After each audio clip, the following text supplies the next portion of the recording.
Muy buenas tardes tengan ustedes. El día de hoy vamos a tratar un tema que es sumamente importante para los mexicanos y es el paso cenital. En Jalapa, los pasos cenitales ocurren el 17 de mayo y el 25 de julio. Los equinoccios el 21 de marzo y el 21 de agosto.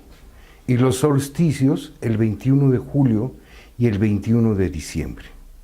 Cada año hay 2 pasos cenitales, 2 equinoccios y 2 solsticios. Esto ocurre año tras año en las mismas fechas. Es el ciclo anual del curso aparente del Sol sobre el horizonte y dibuja la imagen del analema, también registrada por Mesoamérica desde los Olmeca a los Mexica.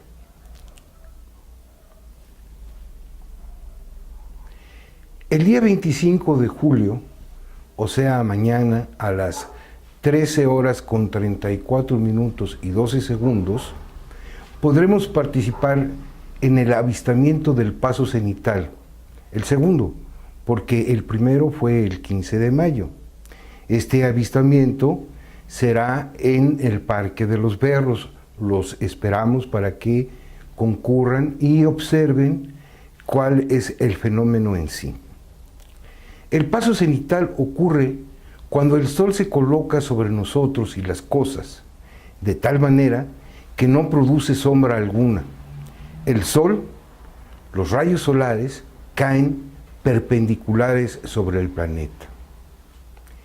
La importancia de estos eventos para los mesoamericanos, fundamentalmente, tenían relación con la agricultura, pero también con la constitución o fortalecimiento de un cierto sentimiento de seguridad, de integralidad entre el cosmos o jícara celeste, el territorio y el individuo, y lo que llamamos submundo.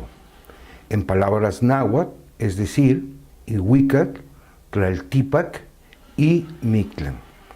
Estos conceptos se dan en todas las culturas mesoamericanas.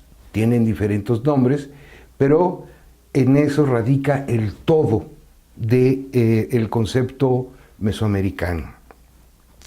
El águila era la tona o nahual del sol, y el paso cenital se representaba con el águila erguida y alas desplegadas, es decir, en todo el esplendor del animal que también podía identificarse con el mediodía. El sol no solo era representado por el águila, sino también diariamente por el colibrí al amanecer, el papagayo por la mañana, seguido por el quetzal antes del mediodía. Algo similar ocurría en el ciclo anual, de tal manera que el colibrí domeñaba justo al vencimiento del sol sobre la oscuridad en el solsticio de invierno, y el águila desde el primer paso cenital hasta el oscurecimiento del sol en el solsticio de invierno. Nuestro lábaro patrio, el águila devorando la serpiente posada sobre un nopal, es la representación del segundo paso cenital, aderezado con otros detalles, entre mito e historia que en otro momento trataremos.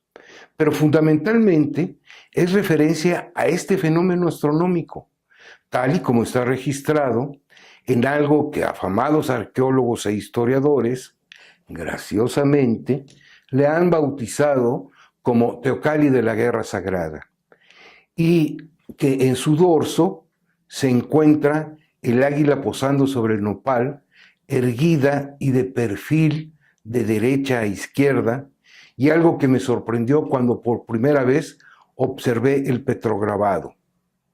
Del pico del águila emerge un glifo que no es una serpiente, sino Atlachinoli, agua quemada, agua-fuego, justo la dualidad en la que remataba el templo mayor. Finalmente, este mismo Teocalli nos representa un nuevo dato astronómico, la conjunción de los astros Júpiter, Venus y Saturno. En una lápida colocada en la parte superior del Teocalli de la Guerra Sagrada, está representada una conjunción, la de Júpiter, Venus y Saturno. Conjunción que se reitera cada 696 años y que próximamente se mostrará cumpliendo su ciclo el 12 de diciembre de 2021, el Día de la Virgen Morena, el de la Virgen de Guadalupe. Será un magnífico recordatorio de la creación de nuestra patria. Se acabó. Bueno, pues hoy es martes 24 de julio del año 2018 y vamos a dar una charla a las 6 de la tarde ahí en el Café Tierra Luna, aquí en Rayón, casi esquina con Diego Leño, en Jalapa, Veracruz. Y mañana los invitamos a todos para que vean el fenómeno físico, cósmico de la observación del paso cenital por Jalapa, Veracruz, a la altura del Parque de los Berros. Solamente por mi parte voy a tratar de hacer 5 comentarios acerca de la exposición de mi amigo Pedro Bravo sobre este fenómeno cósmico. 1. Hay que subrayar las coincidencias que hay entre el conocimiento científico de matriz occidental y los conceptos y la cosmovisión de los pueblos indígenas vivos en México, lo que nosotros podríamos llamar los rasgos vivos de Mesoamérica. Muchos de estos rasgos están vivos en las prácticas de la agricultura, de las fiestas, de instituciones sociales, de las comunidades indígenas principalmente, pero también comunidades campesinas de origen indígena en la vasta geografía de México. Son muchos los ejemplos que podríamos poner de las comunidades huastecas, mixtecos, zapotecas, mayas de los Altos de Chiapas, de las zonas semidesérticas de México como los huicholes o los ódams, que en sus prácticas tienen correlación entre las cuestiones cósmicas y sus prácticas sociales. Vamos a usar aquí un concepto que usan mucho los antropólogos y los historiadores, en el sentido de que las comunidades indígenas tienen un cosmos como el conjunto de visiones, de conceptos, ideas acerca del universo, que tienen praxis como el conjunto de técnicas y prácticas, y finalmente que tienen un territorio sobre el cual hacen este cosmos y estas praxis. El territorio entendido no solamente como el conjunto geográfico de elementos físicos de un espacio, sino como el conjunto de espacios animados, conectado a divinidades y conectado a fenómenos como justamente como los calendarios agrícolas, como los pasos del sol y como los comportamientos de la luna. Otro aspecto que es importante observar en esto es de que la observación del cosmos, la observación del sol y de la luna, son prácticas que en las ciudades, entre más urbanizadas y más modernizadas estén, sus grupos sociales han perdido esa conexión. Al contrario de esto exactamente, las comunidades indígenas y campesinas tienen una conexión íntima, no solo porque se trate de sociedades agrícolas, de cuyo práctica con el cultivo de la tierra depende su vida, sino porque de muchas formas son herederas de estos viejos rasgos civilizatorios de Mesoamérica.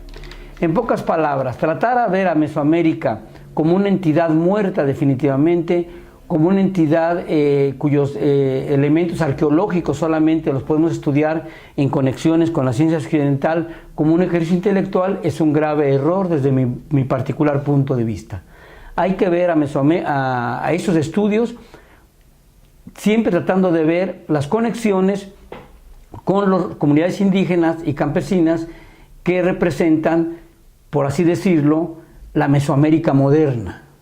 Es decir, estos grupos no solo como herederos vivos, sino como entidades que tienen conexiones con estas viejísimas y antiguas concepciones que, como le diría mi amigo Pedro Bravo, nacieron en el mundo olmeca, pero se fueron transfigurando en las demás civilizaciones hasta llegar a los mexicas, que es la cultura con la que de manera más contundente se da el impacto la guerra con la parte europea en aquel principios del siglo XVI.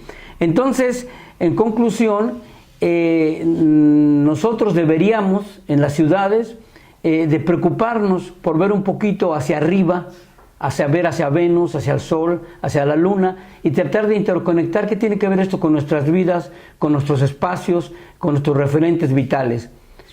Y desde ahí establecer un diálogo con las comunidades indígenas y campesinas que siguen tomando muy en cuenta el comportamiento del Sol y de la Luna y de Venus para sus prácticas agrícolas y para sus reconocimientos del territorio.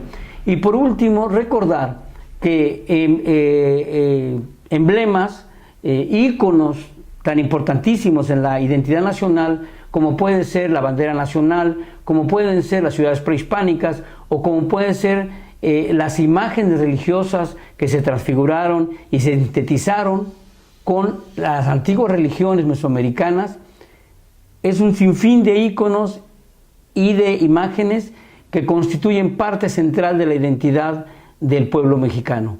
Entonces, atención a estas cuestiones para no estudiar la arqueología ni por un lado como una referencia de un pasado muerto, y tampoco privilegiar solamente el análisis de la ciencia occidental como si nada tuviera que ver con la vida permanente y constante de los pueblos indígenas de México. Muchísimas gracias a todos y los esperamos en Los Berros el día de mañana a las 12:20 del día, que es cuando empieza la danza.